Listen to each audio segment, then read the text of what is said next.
honestly just got so triggered by Caitlin Clark's golf debut, and it is no fault of hers that I got upset. It is the fault of the WNBA, because the LPGA just did everything that the WNBA should have been doing this season. They did it all correct in literally one day. That frustration you just heard, that's the sound of someone finally saying what millions have been thinking for months. But here's what makes this moment different. This isn't about basketball anymore. This is about watching one sports league do everything right, while another league watches their empire crumble in real time.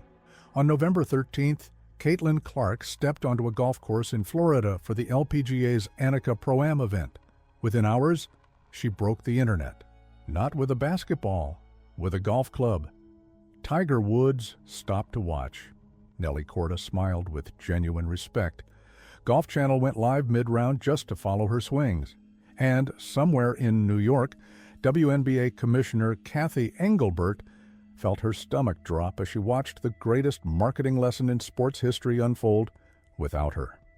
Because what happened at that golf tournament wasn't just impressive. It was a masterclass in how to promote a superstar, and it exposed every single mistake the WNBA made this season. If you believe the story behind the story matters, smash that like button right now. It tells us we're on the right track. Let's be crystal clear about what we witnessed. Caitlin Clark's golf debut generated more positive buzz in one day than the WNBA managed in an entire playoff run. The LPGA ticket sales spiked 100%. Their website crashed from traffic. Golf trended worldwide on social media. Outpacing basketball, SportsCenter led with golf highlights. Bleacher Report posted multiple stories. Every major media outlet covered this event like it was the Super Bowl. What that could do for their sport. They understand that let's say 1,000 new eyeballs, 10,000 new eyeballs show up. If only they could get a fraction of those new eyeballs to become fans, they understand that's a win. They understand that that's a bonus. They understand that's not the opportunity that comes across them every single day. So they need to capitalize on this moment.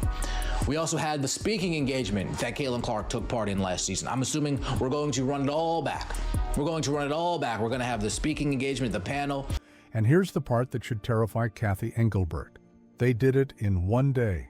One single day of treating Caitlin Clark like the generational talent, she has produced more cultural impact than months of WNBA playoff coverage. You were onto something when you noticed how differently these two leagues operate. The LPGA understood what the WNBA refused to acknowledge.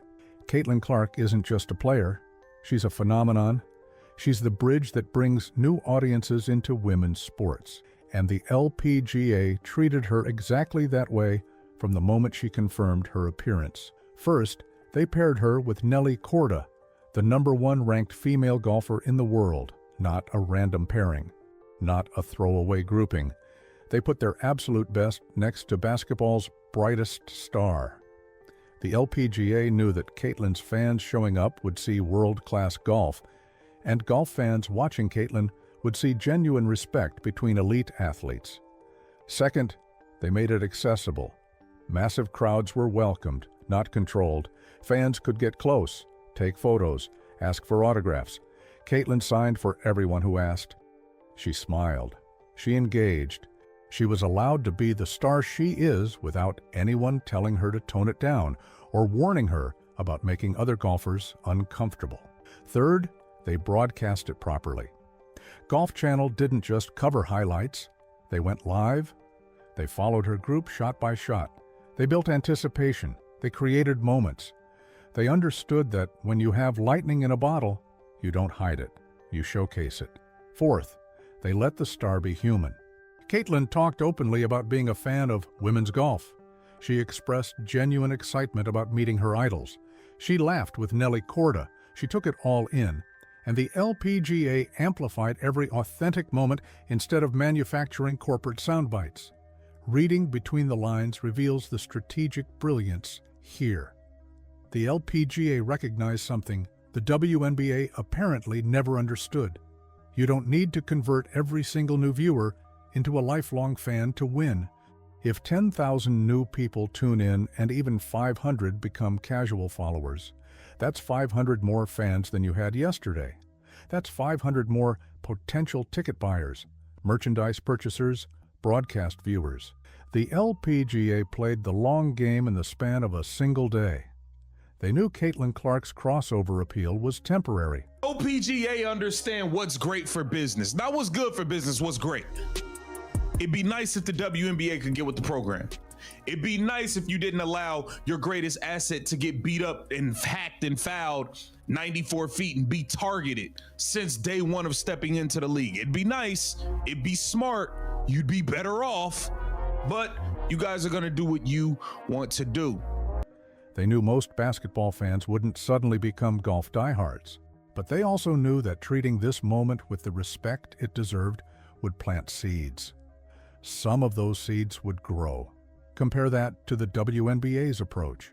For months, you watched Caitlin Clark get hammered on the court, flagrant fouls that went uncalled, physical targeting that officials ignored, veterans taking cheap shots while commentators made excuses, and through it all, the league's message seemed to be, she needs to earn her place. She needs to prove herself. She needs to understand this league existed before her. That's not how you treat your greatest asset. That's how you squander a generational opportunity. Many of you have been saying this for weeks. The WNBA's hostile environment toward Caitlin wasn't just bad sportsmanship, it was catastrophic business strategy. Every hard foul that went uncalled was a message to casual fans that this league doesn't protect its stars. Every dismissive comment from veterans was a signal that new audiences weren't welcome. Every time Commissioner Engelbert failed to address the targeting, she told the world the WNBA didn't understand its own value proposition. The golf tournament exposed all of it, because in one afternoon, the LPGA showed exactly how it should be done. Promote the star, protect the moment, welcome new fans, celebrate excellence, create viral content, build partnerships, amplify authenticity. Let's filter out the noise and focus on what actually happened behind the scenes. Sources suggest that LPGA officials worked directly with Caitlin's team for weeks before the event. They coordinated media access. They planned camera angles. They scheduled the perfect tee time for maximum visibility. They treated this like the cultural moment it was because they recognized what was at stake. Meanwhile, the WNBA spent the same weeks defending why their MVP runner-up was getting mauled on national television. They spent energy explaining why record-breaking attendance didn't mean what it obviously meant. They invested in narratives about league history instead of building toward league future. The contrast couldn't be sharper. One league saw opportunity and grabbed it with both hands. The other league saw opportunity and tried to control it into submission. Guess which strategy worked? Here's what Commissioner Engelbert doesn't seem to understand. Caitlin Clark doesn't need the WNBA anymore. She proved it on a golf course. She can walk into any sport, any event, any platform, and become the story. Her star power transcends basketball. The question isn't whether Caitlin Clark will be famous. The question is whether the WNBA will be relevant in her orbit. And right now, watching the LPGA numbers roll in, watching golf highlights dominate sports media, watching Tiger Woods praise a basketball player's swing, the answer is becoming uncomfortably clear. The panic is real, and it's spreading through WNBA offices like wildfire.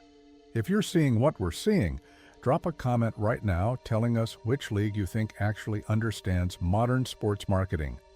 Because this conversation matters, and your voice is part of why these stories are finally getting told. Let's talk about the numbers that are keeping Cathy Engelbert up at night. The LPGA's social media engagement during Caitlin's round exceeded anything the WNBA finals generated. That bears repeating. One celebrity Pro-Am participant in golf created more online buzz than the championship series of professional women's basketball. But here's where it gets worse for the commissioner. The demographics tell an even more brutal story. Connecting the dots reveals that the LPGA captured exactly the audience the WNBA claimed didn't exist. Young viewers, male viewers, crossover sports fans. The mythical casual audience that apparently doesn't care about women's sports suddenly showed up in massive numbers to watch a basketball player hit golf balls. Why? Because the LPGA made it easy to be a fan. They didn't gatekeep. They didn't lecture new viewers about respecting the sport's history. They didn't tell Caitlin's basketball fans to calm down. They opened the doors, rolled out the red carpet, and said, "Welcome to the party." The WNBA spent all season doing the opposite. They made it hard to be a Caitlin Clark fan. They made you feel guilty for not knowing every player's name. They questioned your motives for showing up. They implied your fandom wasn't pure enough, wasn't educated enough, wasn't there for the right reasons. And now they're watching those same fans flock to golf. Not because they hate basketball, because golf didn't make them feel unwelcome. Insiders are whispering about the fallout. We're getting into rumor territory here, but multiple sources suggest emergency meetings have been happening at WNBA headquarters. Sponsors are reportedly asking uncomfortable questions.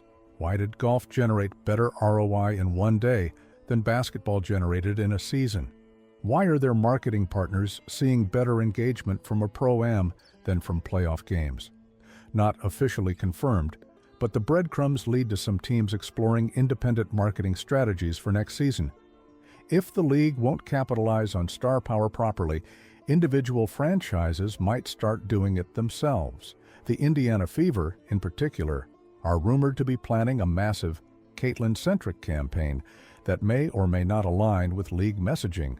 This is what happens when you fumble a generational talent. Players start wondering if the grass really is greener. Teams start questioning league leadership. Sponsors start looking at alternatives. The entire ecosystem becomes unstable. That genuine joy you just heard in her voice. That's what happens when an athlete is allowed to be herself without apology. The LPGA gave Caitlin Clark something the WNBA rarely did: space to breathe, room to be human, permission to enjoy the moment. And the internet noticed. Social media exploded with comparisons. Fans have been connecting these dots all week. They're posting side-by-side videos. Caitlin getting hammered by Kennedy Carter versus Caitlin laughing with Nelly Korda. Caitlin dealing with hostile road crowds versus Caitlin signing autographs for hours in Florida. Caitlin getting dismissed by league veterans versus Caitlin getting praised by Tiger Woods. The WNBA community is buzzing about what this means long-term. If these reports are accurate, we might be watching the beginning of a much larger shift in how athletes approach league loyalty. Caitlin Clark just showed every WNBA player that there are other stages, other opportunities, other ways to build your brand without league approval. That's terrifying for Commissioner Engelbert, because control was always the strategy. Keep the stars manageable. Don't let any single player become bigger than the league. Maintain the narrative that everyone contributes equally. It's a noble philosophy, but it's terrible business. The LPGA proved it. They had no problem letting Caitlin Clark be the biggest story of their tournament. They didn't worry about Nelly Korda feeling overshadowed. They didn't stress about other golfers demanding equal attention. They understood that a rising tide lifts all boats. And right now, Caitlin Clark is a tidal wave. Here's the moment that should haunt WNBA offices. During Caitlin's round, golf betting odds actually shifted. Bookmakers started taking action on whether she'd make the cut. For a celebrity amateur in a Pro-Am event, that's the Caitlin Clark effect in its purest form. She makes people care about outcomes that shouldn't matter. The WNBA had that same magic all season. Every arena she played in sold out. Every broadcast she appeared on set ratings, records, every highlight she generated went viral. And the league's response was to minimize it, explain it away, or worse, enable an environment where veterans could target her without consequence. Multiple sources are whispering about player reactions behind closed doors. Some WNBA veterans are reportedly frustrated that Caitlin's golf appearance is getting more coverage than their entire careers. But others, the smart ones, are quietly asking their agents about crossover opportunities If golf can boost their profile, why can't they do the same? That's the revolution nobody saw coming. Caitlin didn't just play golf. She opened a door, she showed female athletes. There's an entire world beyond their primary sport willing to celebrate them properly. Tennis exhibitions, golf pro-ams, corporate partnerships, media ventures. The possibilities are endless if you're willing to bet on yourself. The WNBA tried to make Caitlin Clark play small. Golf let her be huge. The choice seems obvious. So where does this leave Commissioner Engelbert? Facing the hardest questions of her tenure. How do you rebuild trust with your biggest star? How do you convince sponsors you understand modern marketing after being schooled by golfers? How do you keep other players from following Caitlin's lead into greener pastures? The honest answer? You probably can't. The damage is done. The case study is written. The LPGA just taught every sports league in America exactly how to promote female athletes. And they did it by simply doing what the WNBA refused to do: celebrate greatness without apology. This story isn't over. It's just beginning. Because when Caitlin Clark inevitably does another crossover event, and she will, the spotlight will be even brighter. The comparisons will be even sharper. And the pressure on the WNBA to finally get it right will be impossible to ignore. If you want to stay ahead of where this is going, hit that subscribe button and turn on notifications right now, because we're tracking every move, every partnership, every shift in power. Next video, we're breaking down the rumored independent league talks that have WNBA owners legitimately worried about 2026. You won't want to miss it. Caitlin Clark just changed the game without even trying. She picked up a golf club and accidentally wrote the playbook on how to expose a league's failures. From basketball courts to golf courses, proving that respect isn't given by commissioners. It's earned by athletes and recognized by leagues smart enough to see what they have. This is what happens when talent meets opportunity. And when talent meets obstacles, it simply finds better opportunities. The LPGA understood. The WNBA is still learning. We'll see who adapts first.